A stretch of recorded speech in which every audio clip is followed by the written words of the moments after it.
Hello Taurus, and welcome to Looking Glass Letterbox.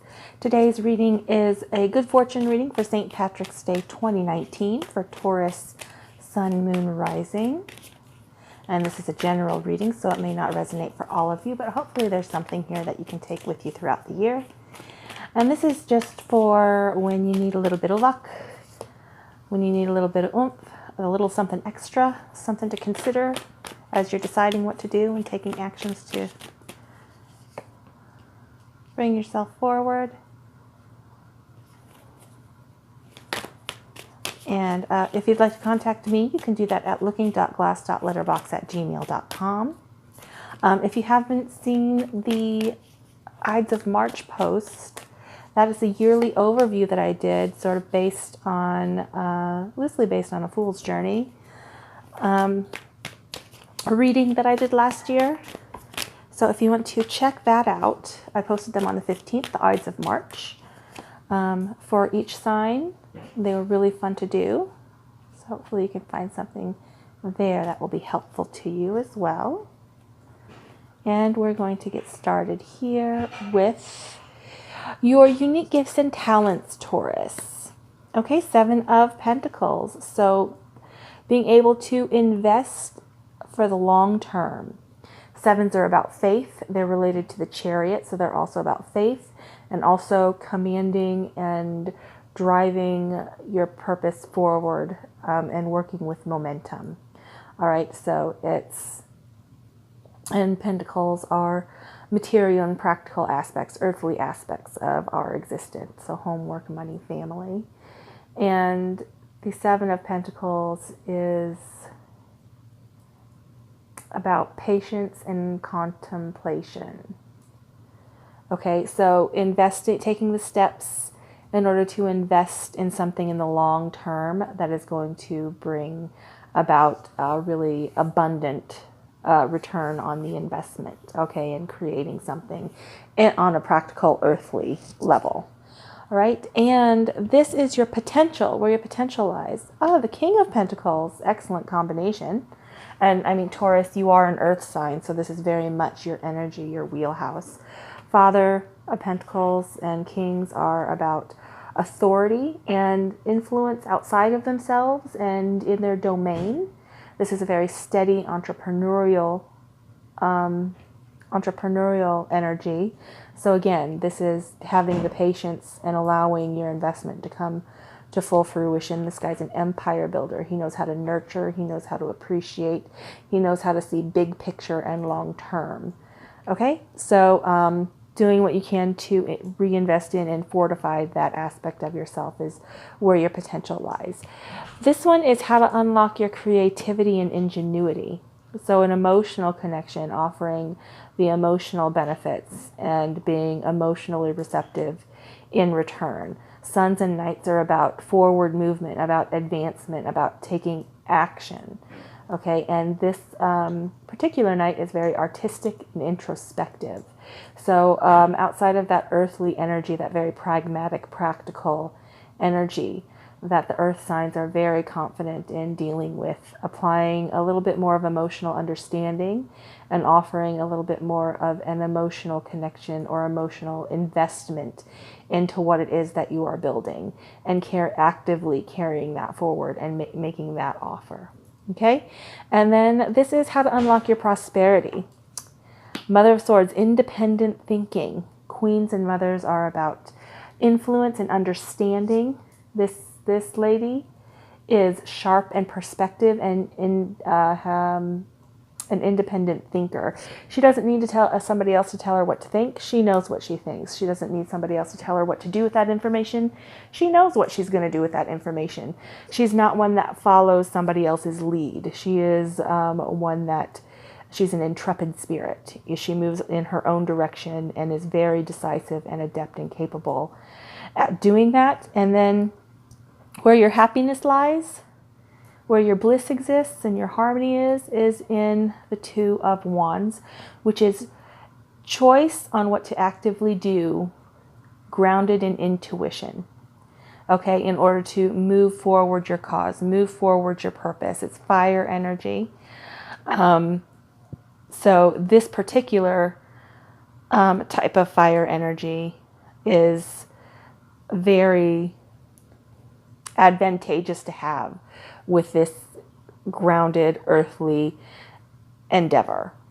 Okay, and independent thought and the emotional offer as well. This is a gorgeous little, flower of clover of luck and good fortune and possible prosperity. This is beautiful. Okay, so I'm going to clarify for you 2 of these cards just to get a little bit more information on how to activate or unlock, maybe a first step to take on how to go about unlocking your creativity and ingenuity. Okay, how do we tap into this emotional offer, or how do we advance this emotional offer, or make ourselves receptive to the emotional offer that the Son of Cups represents?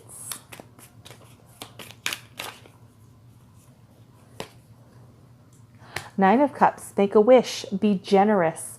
Nine of Cups is about fruition, and it's about emotions and relationships and our understanding of the emotional aspects of our lives and our emotional involvements, our understanding and application of that. The Nine of Cups is about bliss and harmony. And the Sun is about making the offer, extending the offer, carrying it forward. So it's applying your generosity, making yourself emotionally available, giving someone else emotional investment, not just investing your money, not just investing your information, but really wanting to know, what is it that I'm offering it? Why is it I'm offering it to you? Is it just for the, acquisition of something? Or is it for the belonging to something? The participating in something, the personal connections and relationships that you make when you get involved in something that is long-term, takes a long time to build. If it's just for the acquisition of a material item, that kind of falls a little bit flat, but having that extra level of generosity and emotional involvement and an emotional investment is what makes it significant, is what gives it that little bit, that little something extra, that makes something glow, that makes something sparkle. It's that infusion of that into a practical, pragmatic process that makes it come alive. Okay?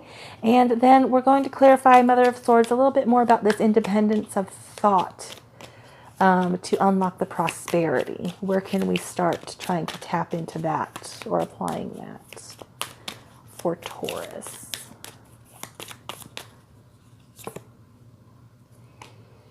Okay, the Ten of Pentacles.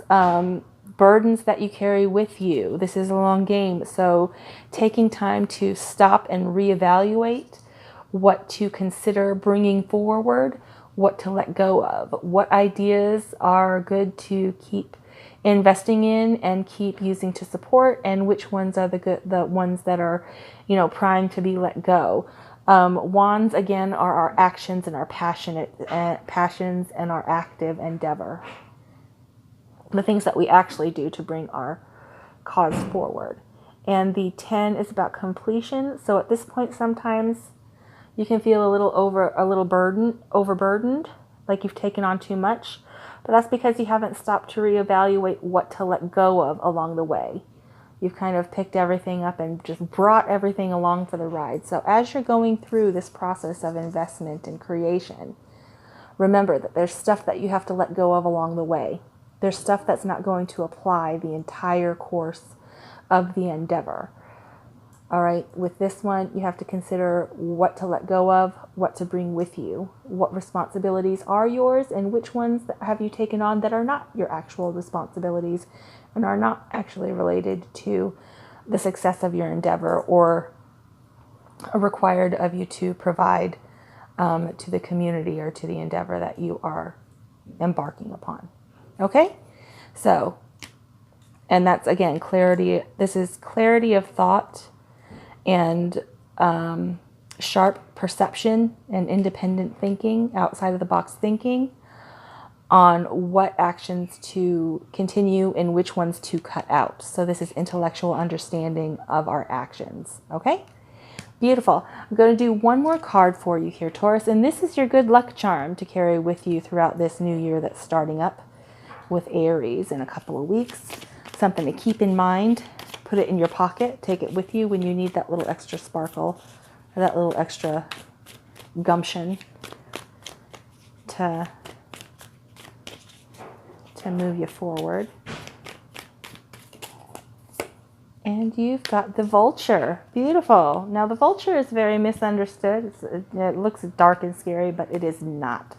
The vulture, it's an air sign, so it's based on our intellect, our communications, our perceptions, our story, the stories that we tell ourselves about ourselves, about our life, about what we want to do. The vulture is actually a guardian and a purifier and is essential for rebalance. Okay, so as you're going throughout a long process, the vulture is what's going to help you to review and take away what no longer works, take away those things that didn't work out, the sort of failures in the steps along the way, so that you can reinvest in the successes and carry on forward with that. When this is in balance, it clarifies and reveals wisdom. When it's out of balance, it's dramatic and aggressive. So to bring it into balance, clean your space. The vulture, it balances ecosystems and prevents the spread of disease. It does the dirty work that no one else wants to do. It cleans up the messes. So when this card comes up, or when this card applies, there's a situation that needs purification or to be brought back into balance. So in those times of being overburdened in whatever it is here that whatever you need your luck to be fortifying and investing in and applying to, the vulture is going to come in and help to clear out some of this. Okay, so things along the way that you thought were a mistake or a tragedy in your process or in your efforts, they may turn out to be a blessing in disguise. They may turn out to be, it didn't happen then when you wanted it to, because there was something greater or something better or something more effective that was going to happen down the line. And the vulture is what helps to clear that out of your path, so that those moments can come to fruition, so that you can get to the point of serendipity, that the loss was in service of. Okay? Beautiful. That's all I have for you today, Taurus. I hope you have an amazing St. Patrick's Day, and I will see you in the new moon readings on the 20th for the vernal equinox. Bye.